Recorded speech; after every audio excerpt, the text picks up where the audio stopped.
क़ाल अल्लाहु तआला फ़िल क़ुरआनिल मजीद वल फ़ुरक़ानिल हमीद कुन्तुम खैर उम्मतिन उख़रिजत लिन्नास सदक़ल्लाहुल अलीयुल अज़ीम बल्लगना रसूलुहुन नबीउल अमीनुल मकीनुल करीम व नहनु अला ज़ालिका लमिनश शाहिदीन वश्शाकिरीन वज़्ज़ाकिरीन वल्हम्दुलिल्लाहि रब्बिल आलमीन। नबी मुकर्रम रसूल ज़ी मुहतशम साहबे अरबो अजम फ़ख्र आदमो बनी आदम अल्लाह के हबीब कायनात के तबीब जो हैं ईमान वालों के जान से भी ज़्यादा करीब, रब के प्यारे दोनों जहां के राज दुलारे, दाई हलीमा की आंखों के तारे, हम गरीबों के टूटे दिलों के सहारे, कश्ती उम्मत के खेवनहारे, अंधेरी कब्र में नूर अता फरमाने वाले, पुल से रात पे रब्बे हबली उम्मती की सदाएं लगाने वाले, गर्मी हश्र में दामने रहमत में छिपाने वाले, बरोज़े महशर हमें अपने हाथों से कौसर का जाम पिलाने वाले, हम गुनहगारों को दामने करम में छिपाने वाले, हम गुनहगारों की शफाअत फरमाकर खुदा से जन्नत दिलाने वाले, सारी कायनात के प्यारे हुजूर अहमद मुज्तबा मोहम्मद मुस्तफ़ा सल्लल्लाहु ताला अलैहि वसल्लम की बारगाह आलीजाह में जी लगाकर इश्क व मोहब्बत में डूबकर हदिया दुरूद पाक पढ़ें। अल्लाहुम्मा सल्ली अला सय्यदना शफीअना हबीबना मौलाना मोहम्मद मादनिल जूद वल करम मंबइल इल्म वल हिल्म वल हिकम बारिक वसल्लिम सल्लु अलैहि सलातन व सलामन अलैका या रसूलल्लाह सल्लल्लाहु ताला अलैहि व आलिहि वसल्लम। हजरात, हमारी और आपकी ये मुश्तरका खुश नसीबी है कि आज मजहर आला हजरत कॉन्फ्रेंस में तशरीफ रखते हैं और हिंदुस्तान की अबकरी शख्सियतें आज के इस अज़ीमुश्शान बज़्म मोहब्बत में हाजिर हैं। जाहिर सी बात है, जिस जलसे में नकीब कौम मिल्लत हज़रत मौलाना जाहिद रज़ा बनारसी जैसा नकीब हो, वहाँ पे लोगों के मुंह में पान नहीं होगा बल्कि लबों पे सुबहान अल्लाह की सदा है। सुबहान अल्लाह, सुबहान अल्लाह, सुबहान अल्लाह। बहुत अच्छे नकीब हैं साहब, माइक भी बहुत शानदार है, अगर एक दो वॉल्यूम वो बढ़ा देते ये सोचकर के हाँ इंशाअल्लाह ये उनकी जिम्मेदारी है कि मेरी आवाज़ लोगों तक पहुंचाएं। जिस जलसे में शायर हिंदुस्तान जिन लोगों की नातखानी की धूम पूरे भारत में मची हुई है, ये और बात है कि वो आपके करीब के हैं, मगर साहब नातखानी होती है। नबी की तारीफ के सदक़े में अल्लाह ने उन्हें इतनी शोहरत बुलंदी अता की। इज़्ज़त माँ वाली जनाब शायर इस्लाम कौसरो तस्लीम साहिबान दामत बरकातहुमुल आलिया वल कुद्सिया, ये दोनों साहिबान यहाँ पे तशरीफ़ रखते हैं। मेरे बाद भी हिंदुस्तान के मुक़द्दस उलमाए कराम शोराए इस्लाम से आपकी मुलाकात होगी, मुझसे पहले भी मुलाकात हुई और आप अपने माथे की निगाहों से देख रहे हैं कि मुल्क व मिल्लत की वो रूहें स्टेज पे तशरीफ़ रखती हैं जिनकी कदमों की बरकतों से अहले सुन्नत वल जमात की तबलीग हर करिया और हर गांव में हो रही है। जाहिर सी बात है, इन बुझे चरागों में रोशनी नहीं होती, इन बुझे चरागों में रोशनी नहीं होती, अरे मुस्तफ़ा नहीं होते तो जिंदगी नहीं होती। जो लोग समझ गए हैं एक बार बोल दीजिए मुस्कुराकर सुभान अल्लाह, सुभान अल्लाह। मेरे इमाम ने लिखा कि वह जो न थे तो कुछ न था, वह जो न हो तो कुछ न हो, अरे जान है ओ जहान की, जान है तो जहान है। जितने लोग समझ रहे हैं आगे से पीछे तक एक बार जरा दोनों हाथों को उठाकर सिर्फ एहसास दिलाइए। अब बात समझ में आई कि इनकी क्या कहते हैं मुसाफे में और नजराने में इतनी बरकतें क्यों हैं। अब बात समझ में आई कि जाहिद रजा बनारसी साहब, ऐसे तो साहब इनके बगल में बैठने में भी डर लगता है ना, लेकिन साहब जब हमें डर लगता है तो उनको कितना डर लगता होगा। जाहिर सी बात है, अल्हम्दुलिल्लाह, अल्लाह इन्हें सलामत रखे। ये इनकी मोहब्बतें, ये तो सिर्फ बैठकर मुस्कुराते रहें तो मेरी तकरीर के लिए काफ़ी है, लेकिन आप लोग एक बार मोहब्बत का सबूत दीजिए और एहसास हो कि आप लोग मजहर आला हजरत कॉन्फ्रेंस में बैठे हैं। दुश्मने अहमद पे शिद्दत कीजिए, मुल्हिदों से क्या मरवत कीजिए, गैज़ में जल जाए बेदीनों के दिल, या रसूल अल्लाह की कसरत कीजिए। सिर्फ आप प्यार से बोल दीजिए या रसूल अल्लाह, या रसूल अल्लाह, या रसूल अल्लाह। माशाअल्लाह, जरा प्यार से एक बार दोनों हाथों को उठाकर बोल दीजिए या रसूल अल्लाह, या रसूल अल्लाह। अच्छा, वो हमारे जो भाई खड़े हैं, ऐसे तो अब भारत में खड़े होने का ही दौर चल रहा है ना। आप लोग भी मेहनत कीजिए तो कोई पार्टी आपको भी चुन लेगी, लेकिन महशर का मैदान बड़ा पुरखतर होगा। यहाँ मेहनत कीजिए जहाँ पे कोई किसी का पुरसाने हाल नहीं होगा। अगर आज आपने मोहब्बत से ये रात गुजार दी तो नबी की शफाअत नसीब हो जाएगी। इसलिए इंशाअल्लाह मुझे उम्मीद है कि जितनी देर मेरी गुफ्तगू होगी, मेरी खिताबत की एक अलग पहचान है। जाहिर सी बात है कि इन बुझे चरागों में रोशनी नहीं होती, मुस्तफा नहीं होते तो जिंदगी नहीं होती, और खुद चराग बन के जलो वक्त के अंधेरों में। बेशक, सुभान अल्लाह, सुभान अल्लाह। मैं तो सोचता था कि सिर्फ हलचल शिवानी ही भारत में एक नकीब है, लेकिन जाहिद भाई से मिलने के बाद अब उनको मुझे इनका पता दे देना होगा। सुभान अल्लाह, सुभान अल्लाह। मेरे बड़े करीबी हैं वो, है ना। माशाअल्लाह, तबीयत खुश हो गई आपकी निजामत सुन करके, है ना। क्योंकि अशार तो सभी बोलते हैं, लेकिन जिस्म से अशार झलके ये सब के अंदर ताजगी नहीं है। सुभान अल्लाह, सुभान अल्लाह। बहुत तो मैं कर रहा था मियां कि खुद चराग बन के जलो वक्त के अंधेरों में, अरे भीख के चरागों से रोशनी नहीं होती। और ये है पैगाम दिया मेरे आला हजरत ने, ये है पैगाम दिया मेरे आला हजरत ने कि दीन के गद्दारों से दोस्ती नहीं होती। ये है पैगाम दिया मेरे आला हजरत ने, दीन के गद्दारों से दोस्ती नहीं होती। और दो शेर उलमाए अहले सुन्नत के हवाले से आज के इस जलसे से पैगाम लेकर जाए कि चरागे इश्क नबी हर तरफ जलाएंगे, जहां से कुफ्र की तारीकियां मिटाएंगे। हकीर जानकर जिन्हें बुझा दिया हमने, वही चराग जलेंगे तो रोशनी होगी। मांगते फिरते हैं अगियार से मिट्टी का चराग, अपने खुर्शीद पे फैला दिए साए हमने। और पीर अजमल कादरी ने एक शेर लिखा, कि यूं तो हर शख्स को शैतान से डर लगता है, यूं तो हर शख्स को शैतान से डर लगता है, मुझको इस दौर के इंसान से डर लगता है, मुझको इस दौर के इंसान से डर लगता है। जाहिर सी बात है हजरात, हमारा और आपका जिस मजहब से रिश्ता है उसे मजहब इस्लाम कहते हैं। हमारे आबा व अजदाद जो दुनिया से चले गए, उनका ताल्लुक जिस मजहब से था और है उसे मजहब इस्लाम कहते हैं। इंशाअल्लाह हमारी आने वाली नस्लों का जिस मजहब से ताल्लुक होगा उस मजहब को मजहब इस्लाम कहते हैं। आए मेरी कौम की माओ बहनों, तुम भी सुनो, तुम्हारे लिए भी एक मजहब है, तुम्हारा भी किसी मजहब से रिश्ता है।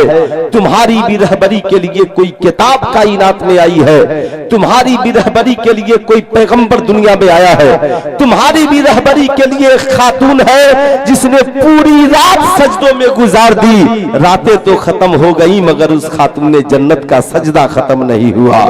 याद रखना ये मेरी कौम के दयालु लोगों, क्या आज का मुसलमान भूल गया है कि कोई भी ऐसी किताब है जो हमारी तिलावत के लिए उतरा है? जाहिर सी बात है कोई तो ऐसी किताब है जो हमारी तिलावत के लिए अल्लाह ने उसे नाजिल किया है। जाहिर सी बात है कोई है तो ऐसा पैगंबर है जिस पैगंबर ने पूरी जिंदगी हमारी मोहब्बत में और हमारी रहबरी के लिए गुजार दी है। ऐ मेरी कौम के दयालु लोगों, आज कहीं ऐसा तो नहीं है कि मुसलमान खुशफहमी में मुब्तला हो गए और मुसलमानों ने ये सोच रखा है हमारे लिए किसी किताब का पढ़ना जरूरी नहीं है, हमारे लिए किसी इंसान के किरदार को फॉलो करना जरूरी नहीं है। तो साहब ये हमारी और आपकी भूल है। याद रखिए अल्लाह रब्बुल इज्जत ने इंसानों को दुनिया में पैदा किया और इंसानों की रहबरी के लिए अल्लाह ने हमें दो चीजें अता की।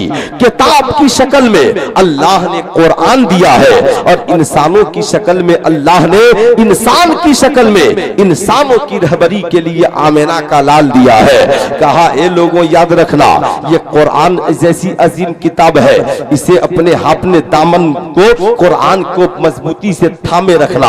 याद रखना इसके कभी इसकी मजबूत रस्सी को ढीली मत होने देना, वरना तुम गुमराह हो जाओगे, तेरी जिंदगी तबाह हो बर्बाद हो जाएगी। अब जाहिर सी बात है एक कुरान तू आया किस लिए है? कुरान कहता है भेजने वाले ने भेजा है, लाने वाले ने लाया है। मैं आमिना के लाल पे 23 साल में नाजिल हुआ हो।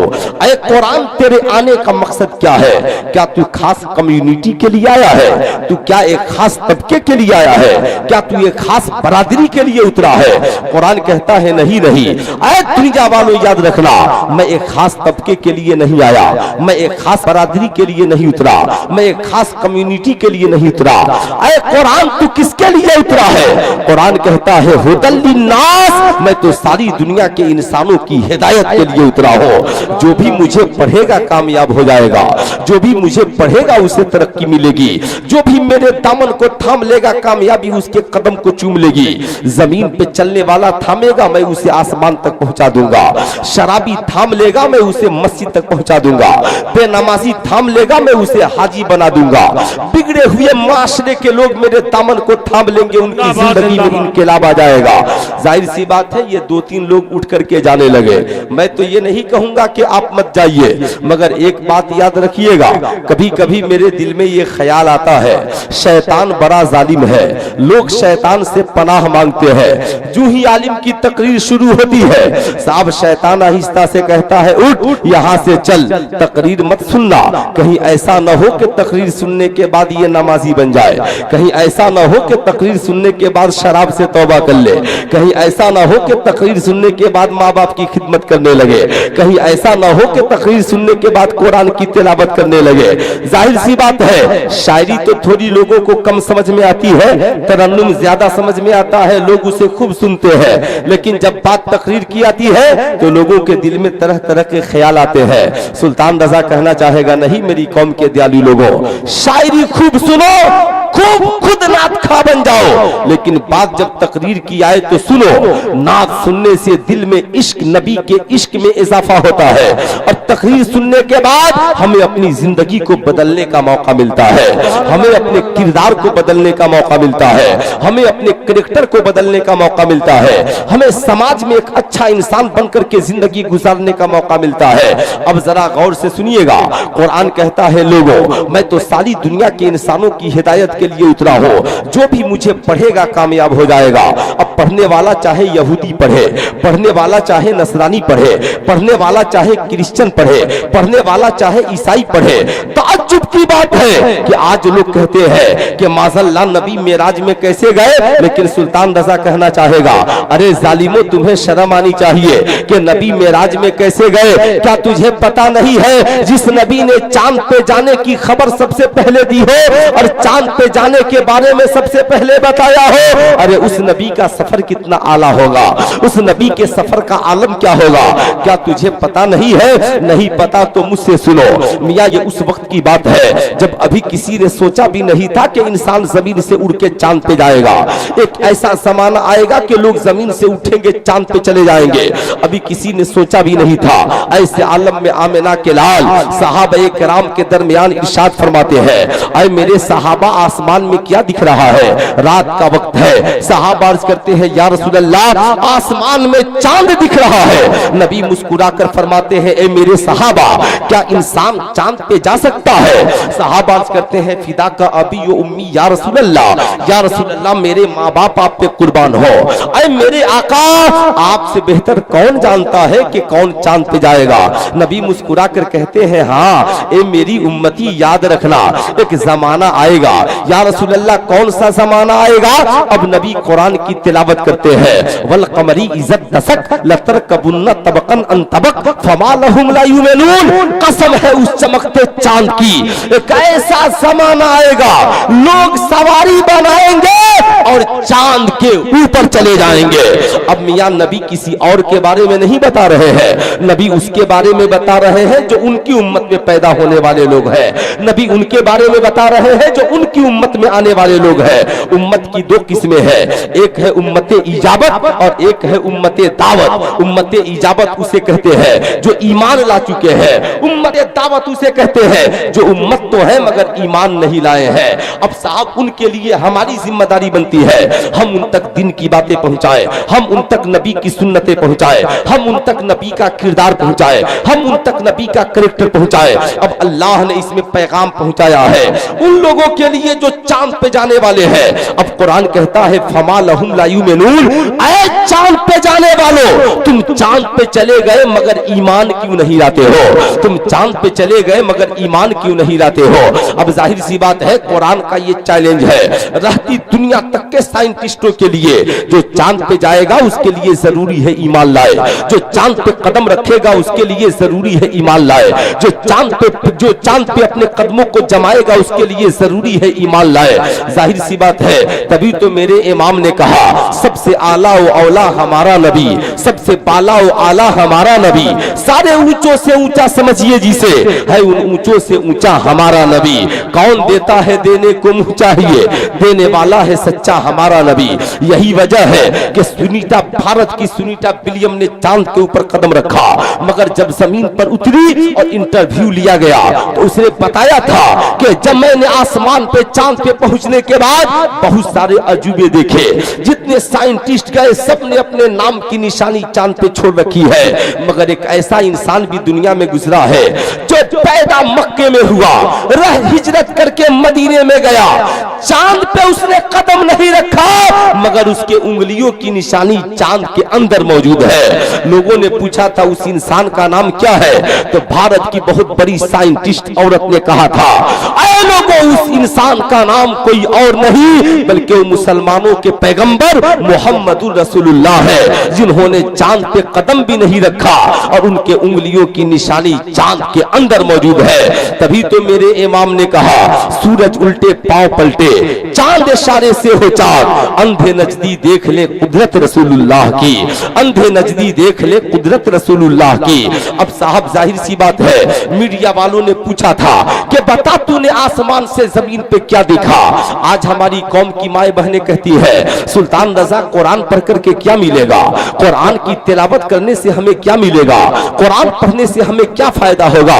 मैं तुझे बताना चाहूंगा कुरान पढ़ने से क्या फायदा होगा। कभी तूने कुरान को सीने से लगाया नहीं है, अगर कुरान को कोई सीने से लगा ले तो कसम खुदा की उससे बड़ा जमाने में ईमानदार इंसान कोई नहीं हो सकता है। दुनिया में तन्हा वाहिद किताब है कुरान जिसने जमाने को सच्चाई का पैगाम दिया, जिसने जमाने को ईमानदारी का पैगाम दिया, जिसने लोगों को शराब की हुर्मत का पैगाम दिया, जिसने लोगों को जना से बचने का पैगाम दिया, जिसने लोगों को माँ बाप की खिदमत का पैगाम दिया, जिसने लोगों को पड़ोसियों से प्यार करने का पैगाम दिया, जिसने लोगों को आपस में इत्तेहाद के साथ जिंदगी गुजारने का पैगाम दिया, जिसने शैतान के साथ दुश्मनी करने का पैगाम दिया और ला तक़ुद बाद ज़िक्रा माल कौमी ज़ालिमीन, जालिमों के साथ नहीं बैठने का पैगाम दिया। लेकिन जब बात आई मोमिन की शान की तो कुरान ने कहा देख एक ईमानदार व्यक्ति की पहचान ये है, एक ईमानदार आदमी की पहचान ये है, एक मुसलमान की शान ये है। मैंने कहा एक कुरान मुसलमान की शान क्या है। कुरान कहता है मुसलमान की शान ये है कि तावनु अलल बिर्रि व तक़वा ला तावनु अलल इस्मि वल उद्वान। मुसलमान जब साथ देता है तो अच्छे काम में लोगों का साथ देता देता है, बुरे कामों में लोगों का साथ छोड़ देता है। मुसलमान जब बोलता है तो तामरून बिल मारूफ व तनहौना अनिल मुनकर, जब मुसलमान किसी से कहता है तो अच्छी बातें कहता है, लोगों को बुराइयों से रोकता है। मैंने कहा मुसलमान की आगे पहचान क्या है? कुरान कहता है मुसलमान की पहचान ये है कि आमेलुस सालिहात, अच्छे आमाल करता है, तवासौ बिल हक, हक की वसीयत करता है, तवासौ बिस्सब्र, सब्र की वसीयत करता है। मुसलमान की पहचान ये है जहां रहता है वहां अमन का पैगाम देता है, जहां रहता है वहां सलामती का पैगाम देता है। मुसलमान का किरदार ये है कि अगर जमीन की पस्ती में रहे तो भी लोगों को खुदा की बंदगी का पैगाम देता है, और आसमान की बुलंदी में पहुंच जाए तो भी लोगों को खुदा की बंदगी का पैगाम देता है। तन्हा मस्जिद में नमाज पढ़ के खड़ा हो तो भी मुस्तफा जाने रहमत पढ़ता है, और करोड़ों के बीच में नमाज पढ़ के खड़ा हो तो भी मुस्तफा जाने रहमत पढ़ता है, जमाने को पैगाम देता है। हम दुनिया में सिर्फ दो काम के लिए आए हैं, पेशानी को खुदा की बारगाह में झुकाने के लिए आए हैं, दिल को मुस्तफा का दीवाना बनाने के लिए आए हैं। हमारी जिंदगी नारे तकबीर, नारे रिसालत, मुफ्ती सुल्तान रजा शेर बिहार जिंदाबाद, मुफ्ती सुल्तान रजा शेर बिहार, मसलक के आला हजरत सरजमीने लालगंज, नारे तकबीर, नारे रिसालत या रसूल अल्लाह। तो हजरात मैं ये अर्ज कर रहा था, आप नारा लगाए न लगाए, आप सिर्फ इत्मीनान से सुन ले, मैं समझूंगा कि मेरी मेहनत वसूल है। हमारी जिंदगी का यही दो मकसद है। आज हमारी बेटी कहे कि कुरान पढ़ने से क्या मिलेगा, तो आज भारत की बिकाऊ मीडिया भी चाहती है मुसलमानों को कुरान से दूर कर दिया जाए, मुसलमानों को कुरान की तालीम से दूर कर दिया जाए। अब मीडिया इसका गलत प्रभाव डालती है, कहती है माज़अल्लाह कुरान बड़े जालिम किताब का नाम है। कहा क्या? कहा कुरान औरतों पे सख्ती की बात करता है, कुरान औरतों को पे पाबंदी की बात करता है, कुरान औरतों को पर्दे में रहने की बात करता है, कुरान अलग अलग किरदार की बात करता है, कुरान औरतों के लिए हलाला और खोला की बातें करता है। सुल्तान रजा कहना चाहेगा, ए मेरी कौम के दयालु लोगों, मीडिया की बहकावे में आने की जरूरत नहीं है।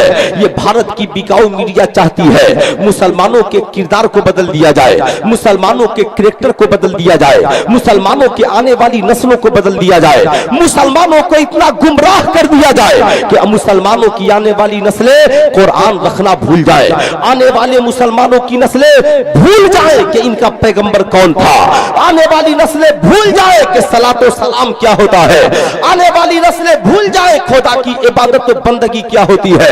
जानते हैं इन्हें डर किस बात का है? आज जो हमारे मोबाइल, हमारे जेब में इतना बड़ा मोबाइल है साहब, ये बहुत बड़े साजिश का हिस्सा भी है। जाहिर सी बात है अच्छे काम लोग करें ये अच्छी बात है, लेकिन साजिश का हिस्सा भी है। गूगल साजिश का हिस्सा है, यूट्यूब साजिश का हिस्सा है, फेसबुक साजिश का हिस्सा है, व्हाट्सएप साजिश का हिस्सा है। आज इतना इंतशार क्यों है? आज समाज और माशरा बीमार क्यों है? अब जरा सुनिएगा, माशरे को बीमार करने के लिए यहूदियों ने क्या किया? इस्लाम तो आया जमाने को शांति का पैगाम देने के लिए, इस्लाम तो आया जमाने को आशिकी का पैगाम देने के लिए, इस्लाम तो आया लोगों को अमन और शांति का पैगाम देने के लिए। अब जानते हैं मुसलमानों ने क्या किया? आमिना के लाल की मुकम्मल 63 साल जिंदगी है, 40 साल आमिना के लाल ने अपने किरदार से इस्लाम की तबलीग की, 23 साल नबी मुकर्रम ने ज़बान से भी तबलीग की, किरदार से भी तबलीग की, लेकिन 40 साल जब नबी ने अपने किरदार से तबलीग की, 40 साल तबलीग करने के बाद जब पूरे मक्के में लोगों ने ये मान लिया कि जमीन पर मोहम्मद इब्ने अब्दुल्ला से सच्चा व्यक्ति कोई नहीं है, मोहम्मद इब्ने अब्दुल्ला से सच्चा इंसान कोई नहीं है, तब आमिना के लाल खड़े हुए और मक्के के लोगों से पूछा, बता मैं कौन हूं? सबने कहा आप सबसे बड़े अमीन हैं, आप सबसे बड़े सच्चे इंसान हैं, आप सबसे अच्छे व्यक्ति और अच्छे इंसान हैं, आपसे अच्छा संसार और इस खाके गीती पे कोई नहीं है। तब आमिना के लाल ने कहा, अगर मैं सबसे अच्छा हूं तो कुलू ला इलाहा इल्लल्लाह तुफलिहू, तुम कलमा पढ़ लो कामयाब हो जाओगे, खुदा की बंदगी करने वाले बन जाओ कामयाब हो जाओगे। सबसे सबसे सच्ची बात कही थी आमिना के लाल ने, मगर 99% लोगों ने मानने से इनकार कर दिया। 1% लोग भी मानने के लिए तैयार नहीं हुए। गैर तो गैर, खानदान का अबू जहल इनकार कर बैठा, खानदान का अबू लहब इनकार कर बैठा। फिर हम ये कैसे उम्मीद कर सकते हैं और कैसे आप इस बात का चैलेंज करते हो कि एक रात के जलसे में लोगों की जिंदगी बदल जाएगी, एक रात के जलसे के तकरीरों से लोगों का मिजाज बदल जाएगा? मियां बदलने की बात करने वालों, 24 घंटे में 10 घंटे जिस कौम की बेटियां फेसबुक, व्हाट्सएप और फिल्म और मूवीज में गुजारती हो, उनके अंदर खातून जन्नत का किरदार एक रात के जलसे से नहीं आएगा। जिस कौम के नौजवान 12 घंटे फेसबुक, व्हाट्सएप और मास मीडिया और मूवीज और सीरियल देखने में गुजारते हो, उस कौम के नौजवान 1 घंटे की तकरीर में समझ जाएंगे। और फिर तुम पूछते हो एक रात के जलसे का रिजल्ट क्या निकला? अल्लामा अब्दुल मुस्तफा रुदौलवी आए थे, क्या हुआ? हुजूर ताजुश शरिया के साहबजादे आए थे, क्या हुआ? जाहिद बनारसी आए थे, क्या हुआ? क्या इन लोगों ने तकदीर बदल दी? अरे तू बदलना नहीं चाहता है, इसलिए तेरी जिंदगी में इनकलाब नहीं है। अगर तू बदलना चाहता तो यहूदियों की साजिश का हिस्सा तेरे घरों में नहीं होता, यहूदियों के साजिश का हिस्सा तेरी जिंदगी में नहीं होता, यहूदियों के साजिश आज तुम्हारे पास नहीं होते। अब जरा गौर से सुनिएगा मुसलमानों का किरदार क्या था। नबी करीम सल्लल्लाहु अलैहि वसल्लम ने वफादारी के चिराग को जलाया और ईमानदारी के चिराग को जलाया। नबी करीम सल्लल्लाहु अलैहि वसल्लम दस्तरखान बिछाते हैं, सहाबा को कहते हैं, ए मेरे सहाबा याद रखना, हम इस्लाम की तबलीग की शुरुआत कर रहे हैं, इस्लाम की तबलीग की शुरुआत हमने कर दी है, अब आपको इसे आगे बढ़ाना है। नबी कहते हैं, ए मेरे सहाबा, जब आप दूसरे ममालिक में इस्लाम की तबलीग के लिए जाएंगे, जब आप मक्के से निकलकर बाहर इस्लाम की तबलीग करेंगे, तो आपके किरदार को देखकर इस्लाम को समझा जाएगा, आपके कैरेक्टर को देखकर इस्लाम को फॉलो किया जाएगा, आपकी जिंदगी को देखकर इस्लाम को समझा जाएगा। जो आज से 1400 बरस पहले आमिना के लाल ने सहाबा को समझाया था, वो मसला आज का मुसलमान क्यों नहीं समझता है? ये मामला आज का मुसलमान क्यों नहीं समझता है कि आज कुरान को देखकर लोग इस्लाम को नहीं समझेंगे, बल्कि आपके किरदार को देखकर लोग इस्लाम को समझेंगे। ए मेरी माँ बहनों, आज याद रखना, खातून जन्नत की तारीख को पढ़ करके कोई इस्लाम को नहीं समझेगा, बल्कि तेरे किरदारों कैरेक्टर को देखकर इस्लाम को समझा जाएगा। तू शराब पिएगा, लोग समझेंगे मुसलमान ऐसे इसी का नाम है। तू जुआ खेलेगा, लोग समझेंगे मुसलमान इसी का नाम है। तू जना करेगा, बलात्कार करेगा, लोग समझेंगे मुसलमान इसी का नाम है। तू अपनी माँ की कदर और इज्जत नहीं करेगा, लोग समझेंगे मुसलमान इसी का नाम है। तू पड़ोसियों के साथ नफरत का माहौल रखेगा, लोग समझेंगे मुसलमान इसी का नाम है। तू खुद खाकर मस्ती में सो जाएगा, तेरे मोहल्ले में और पड़ोस में लोग भूखे सोएंगे, लोग समझेंगे मुसलमान इसी का नाम है।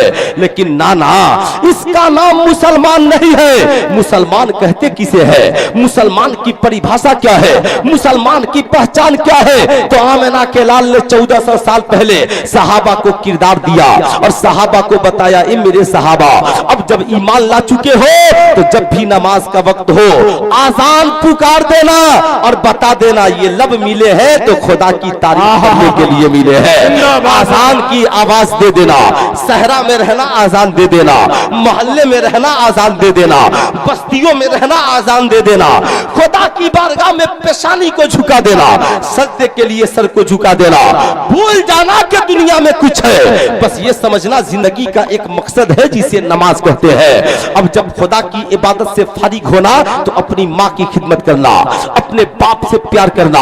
सुन, जब तुम कहीं पे जाना इस्लाम की तबलीग के लिए तो याद रखना जिंदगी में ये बात है। अब नबी फरमाते हैं, जब उसके बाद जब तुम खाने के लिए बैठना तो दस्तरखान बिछाना और खाने से पहले अपने पड़ोसियों का ख्याल रखना।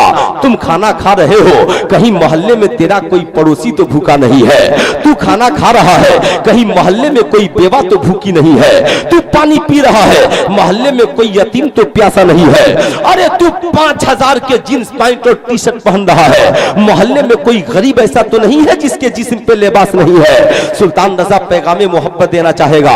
सहाबा ये पैगाम सीखते हैं नबी से और नबी किसे ये पैगाम और किरदार सीखने के बाद साहब अरब से निकल जाते हैं। किस काम के लिए? इस्लाम की तबलीग के लिए निकलते हैं।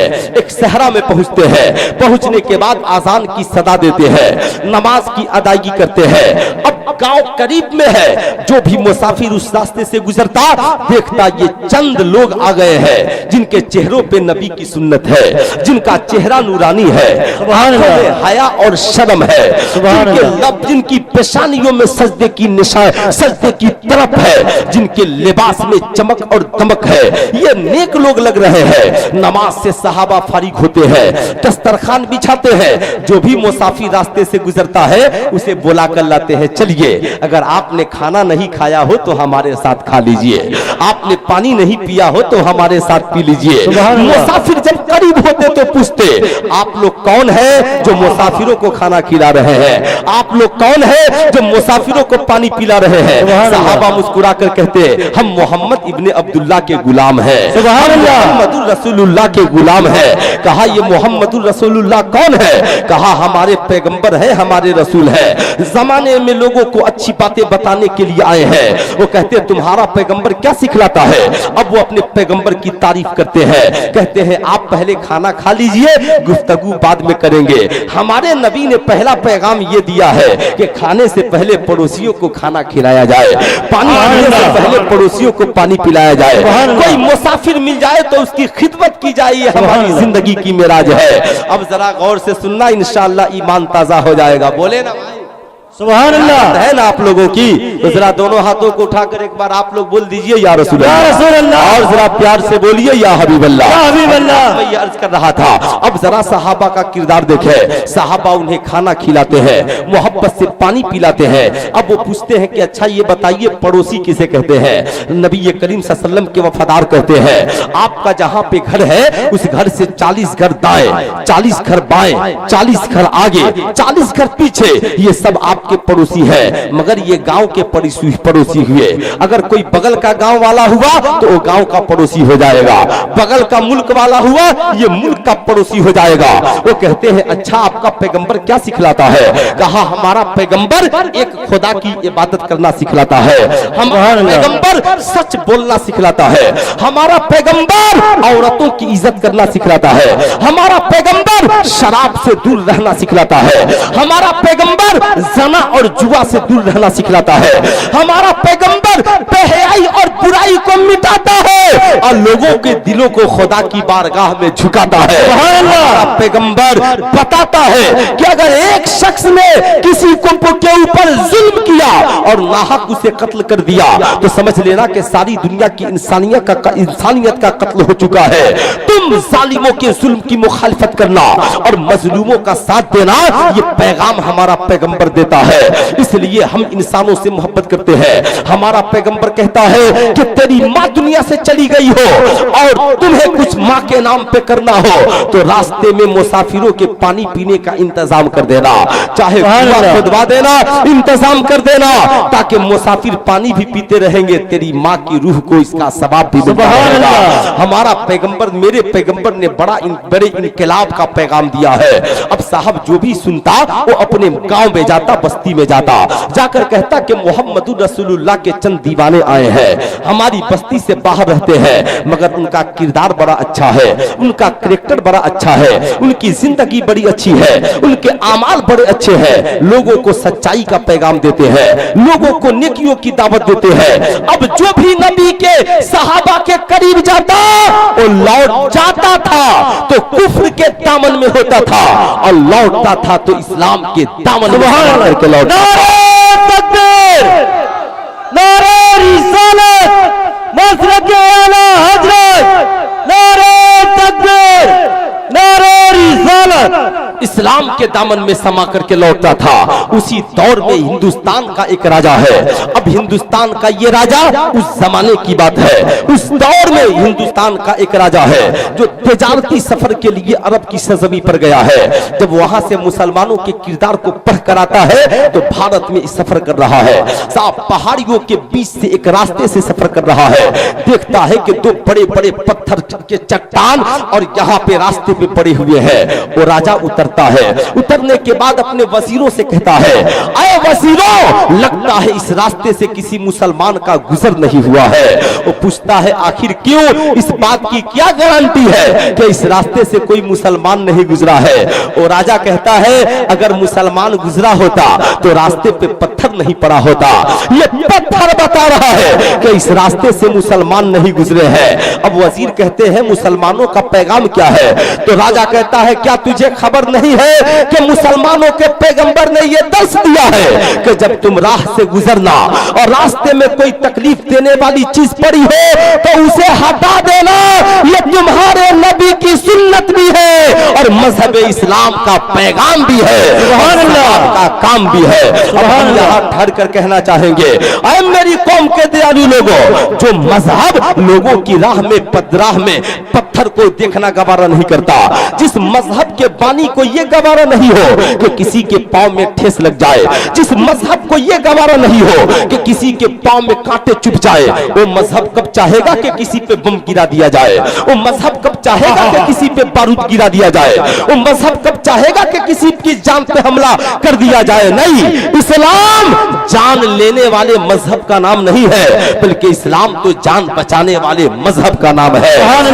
आज साहब, आज पूरी दुनिया में साहब, आज जो हमारी बेराह रवि है, इसी की वजह से आज पूरी दुनिया में हमारी बेइज्जती है। आज मुसलमान अपनी गलत रवि की वजह से गैरों के जुल्म सितम के शिकार होते चले जा रहे हैं। साहब, क्या हमारे अंदर भी नबी का किरदार है? क्या हमारे अंदर भी नबी का किरदार और कैरेक्टर है? क्या हमारी जिंदगी में भी खातून ने, हमारी माँ बहनों की जिंदगी में भी खातून ने जन्नत का किरदार और कैरेक्टर है? क्या हमारे बच्चों की जिंदगी में भी खातून ने जन्नत का किरदार और कैरेक्टर है? वो कल के मुसलमान थे, राह चलते थे तो कांटा हटा देते थे। या आज के मुसलमान है, रास्ते में कांटा बिछा देते हैं। या आज के मुसलमान है जो रास्ते में ईंट और पत्थर लगा देते हैं। या आज के मुसलमान है जो दूसरों की जान ले लेते हैं। सुल्तान रजा कहना चाहेगा, ओ मेरी कौम के दयालु, ना ना ना, ऐसा मुसलमान मत बनना जिसे देख करके लोग कहे कि इन्हें जिसे देख कर लोग कहे कि क्या यही मुसलमान है, जैसा आज भारत की मीडिया ने सोच लिया है। मुसलमान किसे कहा जाता है? तो भारत की मीडिया कहती है, वो देखो ISI बम गिराने वाला मुसलमान है, अलकायदा जैसी दहशतगर्द तंजीम मुसलमान है, जो लोगों की जान ले लेता है वो मुसलमान है। सुल्तान रजा कहना चाहेगा, वो मुसलमानों की शबाहत खराब करने के लिए अलकायदा और ISI का इस्तेमाल करने वालों, होश में आओ। अगर इस्लाम को देखना है तो अमेरिका के एजेंट, अलकायदा और ISI जैसे दहशतगर्द तंजीमों के कारकुनों और उन आतंकवादियों के किरदार को मत देखो। अगर देखना है दुनिया में तो जिस इंसान को अल्लाह ने इस्लाम का चेहरा बनाकर दुनिया में भेजा, यानी लक़द काना लकुम फी रसूलिल्लाहि उस्वतुन हसना, अगर इस्लाम को देखना है तो किताबों में, कुरान में देखो और इंसानों में आमिना के लाल के किरदार में देखो, तब तुझे समझ में आएगा इस्लाम किसे। सुभान अल्लाह, तकबीर, या रसूलुल्लाह, अज़मते इस्लाम जिंदाबाद, पैगामे इस्लाम जिंदाबाद। माशाअल्लाह माशाअल्लाह। अब सुनिए, इंशाअल्लाह ईमान ताजा होगा। आप लोगों को कोई घबराहट नहीं ना है भाई? अच्छा माशाअल्लाह, जितने लोग घबराए नहीं है, जरा दोनों हाथों को उठाकर एक बार मोहब्बत से बोल दे सुभान अल्लाह, और जरा प्यार से बोल दे अल्हम्दुलिल्लाह। अब जरा इस्लाम का पैगाम सुने। यहूदियों ने साजिश रची और यहूदियों ने एक मीटिंग की कि 23 साल की थोड़ी सी मुद्दत में आमिना के लाल ने पूरी दुनिया में इस्लाम फैला दिया। इस्लाम को रोकना बहुत जरूरी है, मगर इस्लाम रुकेगा कैसे? कहा, यहूदियों का सिपा सलार कहता है, क्या तुम्हारे पास कोई तजर्बा है जिसके जरिए इस्लाम को रोक सको? अब यहूदी कहते हैं, इस्लाम को रोकने के लिए करना क्या होगा? हमारे पास सिपाही और फौज है, हम फौजियों के बदौलत इस्लाम को रोक देंगे। यहूदियों के सिपा सलार ने कहा, यह तुम्हारी भूल है, तुम मुसलमानों को ताकत की बदौलत नहीं रोक पाओगे, तुम मुसलमानों को हुकूमत की बदौलत नहीं रोक पाओगे। कहा, क्यों? कहा, मुसलमानों के पास दुनिया की सबसे अच्छी किताब है और मुसलमानों के पास दुनिया का सबसे अजीम रहबर है। जब तक मुसलमानों के पास दो चीजें बाकी रहेंगी, नंबर 1 कुरान की तालीम, जरा एक हाथ को उठाकर बोल दीजिए सुभान अल्लाह, तालीम, और नंबर 2 आमिना के लाल का किरदार। सुभान अल्लाह, सुभान। दो बाकी रहेंगे तुम मुसलमानों को रोक नहीं पाओगे। अब एक इंसान खड़ा होता है और यहूदी अपने पेशवा से पूछता है, आखिर ऐसा क्यों? लोग तो दूसरे मजहब को कुचलने के लिए तलवार का इस्तेमाल करते हैं, क्या हम मुसलमानों को बम बारूद से मिटा नहीं देंगे? तो साहब ताजा ताजा न्यूजीलैंड की रिपोर्ट है, न्यूजीलैंड में एक सनकी ने 40 नमाजियों पे गोलियां गिरा दी। तो साहब कई सौ लोग न्यूजीलैंड के लोगों ने इस्लाम को कबूल कर लिया। साहब वजह सिर्फ एक थी कि जब वहां के लोगों ने ऐलान किया कि फख्र है हमें कि हमारे 40 नमाजी खुदा की राह में शहादत का जाम पी गए। तो वहां के लोगों ने पूछा, शहादत किसे कहते हैं? कहा तुझे पता नहीं है, करबला में इमाम हुसैन ने शहादत के मकाम को समझाया था और नबी ने कहा था ये जिंदगी तो इसीलिए मिली है, अगर खुदा की राह में कत्ल हो गए तो शहीद कहलाओगे और बच जाओगे तो मैदान जिहाद का गाजी कहलाओगे। साहब लोगों ने कहा, जाहिर सी बात है मेरे दोस्त, अब ये इस्लाम का एक अजीम रुकन है इबादत, जाहिर सी बात है। अब जरा गौर से सुनिएगा। अब वो यहूदी कहता है, हम मुसलमानों को कैसे तब रोकेंगे? कहा मुसलमानों को तुम नहीं रोक पाओगे। कहा क्यों? कहा इसलिए कि मुसलमान की बहु बेटियां उठती हैं तो कुरान की तिलावत करती है, उनके सामने उनकी बेटी का किरदार है, फजर की आजान सुनकर वो खुदा की इबादत में लग जाते हैं। सबसे सुबह में उठने वाली कौम का नाम मुसलमान है। उठने के बाद ये कुरान की तिलावत करते हैं। मुसलमानों को जब कुछ करना हो तो सबसे पहले देखते हैं कुरान ने करने के लिए कहा है कि नहीं, इनके नबी ने करने के लिए कहा है कि नहीं। वो अपने आलिम से पूछते हैं, आलिम साहब ये बताइए क्या नबी ने ये करने के लिए कहा है, क्या नबी ने इससे मना किया है? अगर उनका आलिम ये कह दे कि नबी ने करने से मना किया है तो इंजीनियर हो मगर करना छोड़ देता है, डॉक्टर हो मगर करना छोड़ देता है, प्रोफेसर हो मगर करना छोड़ देता है, राइटर हो मगर करना छोड़ देता है। कहा तब? कहा अरे तुझे पता नहीं है, मुसलमान का एक बच्चा अगर पानी भी पीने चलता है तो अपनी माँ से पूछता है पानी कैसे पीना चाहिए। तो उनकी माँ कहती है तुम्हारे नबी ने पानी पीने का तरीका ये बताया है, सर को कपड़े से ढाक लो, बैठ जाओ, बिस्मिल्लाह पढ़ो और 3 सांस में पानी पियो और पीने के बाद अल्हम्दुलिल्लाह पढ़ो। जिस कौम के बच्चे अपने नबी की सुन्नत के बगैर पानी नहीं पीते हैं, उस कौम के सीने से नबी के किरदार को निकालना आसान नहीं है। उस कौम की जिंदगी से कुरान की तालीम को मिटाना इतना आसान नहीं है। लेकिन जाहिद बनारसी साहब जैसा मुफक्किर कहता होगा, सुल्तान रजा ये तेरी तकरीर धोखा है, इसलिए कि ये कल की बात थी, लेकिन आज तो आलम ये है घर में कुरान है मगर तिलावत नहीं होती, जलसों में नबी के नाम के नारे हैं मगर किरदार जिंदगी में नहीं है, आला हजरत के नाम के तराने हैं मगर उनका फतवा हमारी जिंदगी में नहीं है, ताजुश शरिया के नाम के नारे हैं मगर ताजे शरीयत का किरदार हमारी जिंदगी में नहीं है। क्या ये हकीकत नहीं है कि डॉक्टर इकबाल ने कहा तुम खान भी हो, मिर्जा भी हो, अफगान भी हो, सच बताओ कि क्या तुम मुसलमान भी हो?